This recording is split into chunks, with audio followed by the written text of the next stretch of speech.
Bonjour à toutes et à tous, bienvenue sur la chaîne.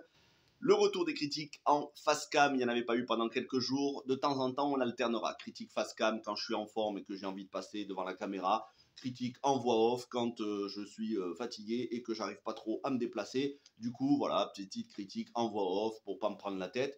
Là, j'ai décidé de vous faire la critique face cam pour vous parler de Shotgun Wedding qui est sorti sur Amazon Prime cette nuit vers minuit, 1h du matin, 1h30 peut-être, je sais plus.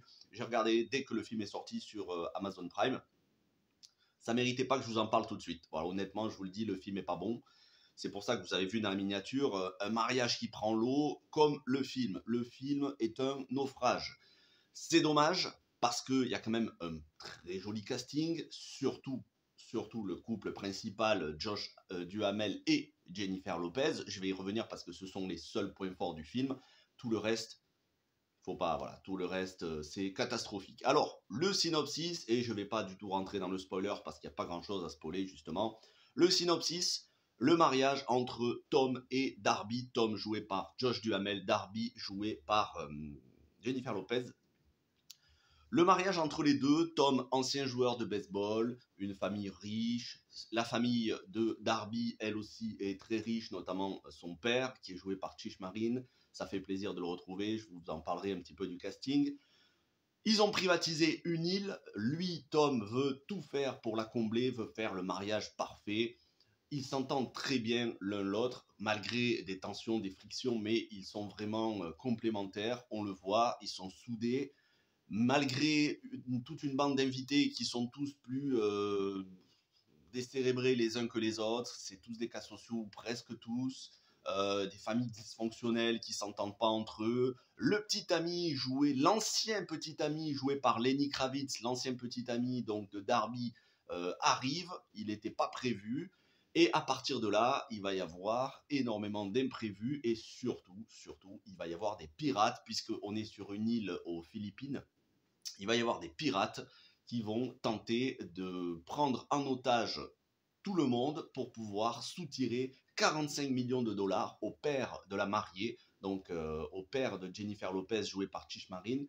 45 millions de dollars, sinon ils menacent d'abattre tout le monde. Ils ne trouvent pas les invités qui, justement, quelques minutes avant le mariage, s'étaient disputés et étaient partis chacun de leur côté.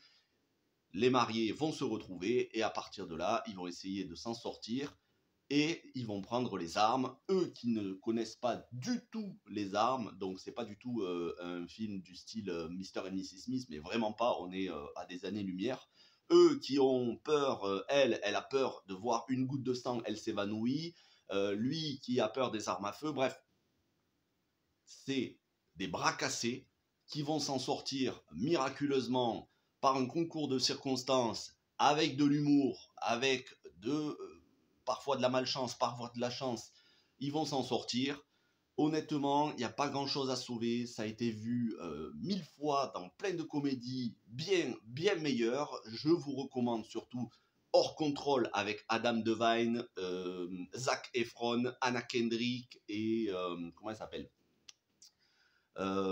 qui est Aubrey Plaza, Hors Contrôle. Pareil, c'était un film où voilà, des invités débarquaient à la dernière minute dans un mariage, le mariage de membres de la famille des filles qu'ils avaient rencontrées, et ils mettaient le boxon, et c'est bien plus fou, bien plus hilarant.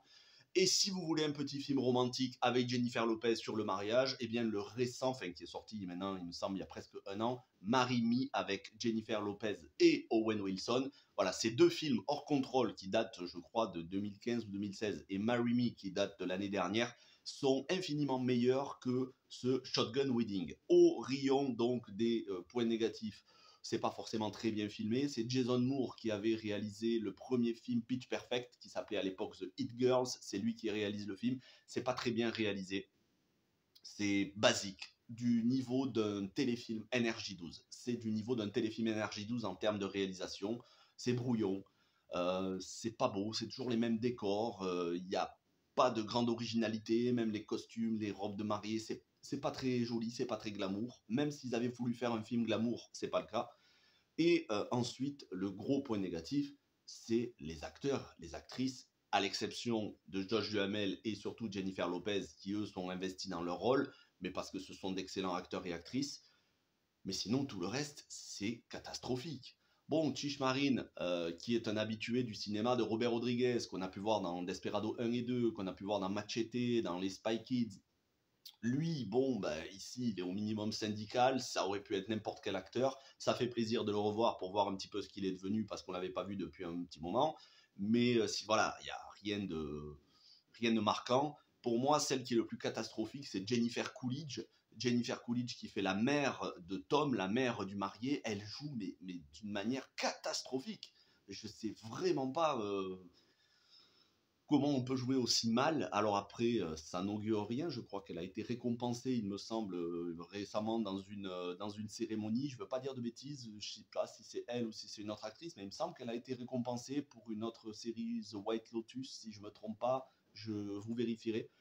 Mais honnêtement, elle joue très très mal. Les personnages sont tous désagréables. C'est, ça surjoue.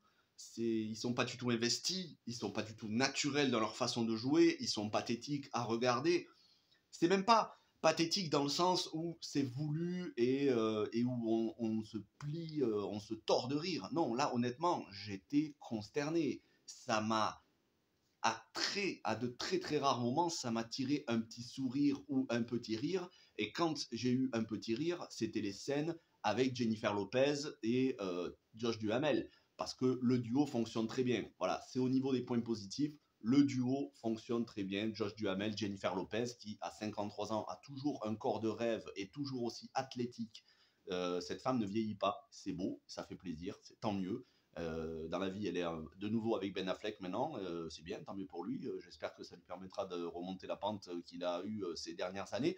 Bref, Jennifer Lopez, très bien. J'ai pas grand chose à redire.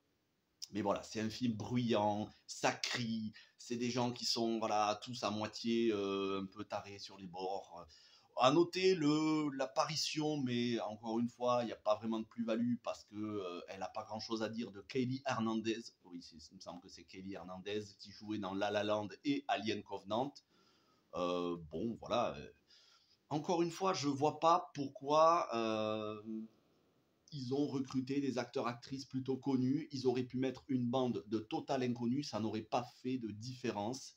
C'est un film inintéressant qui a déjà été fait largement et largement mieux.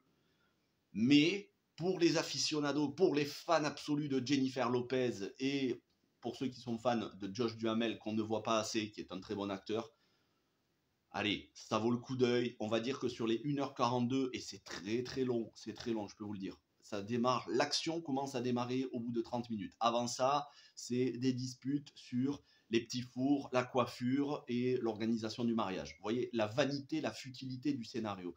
Mais pour les fans du duo principal, vous allez avoir quelques scènes d'action à base de grenades dégoupillées et de lance-flammes improvisées.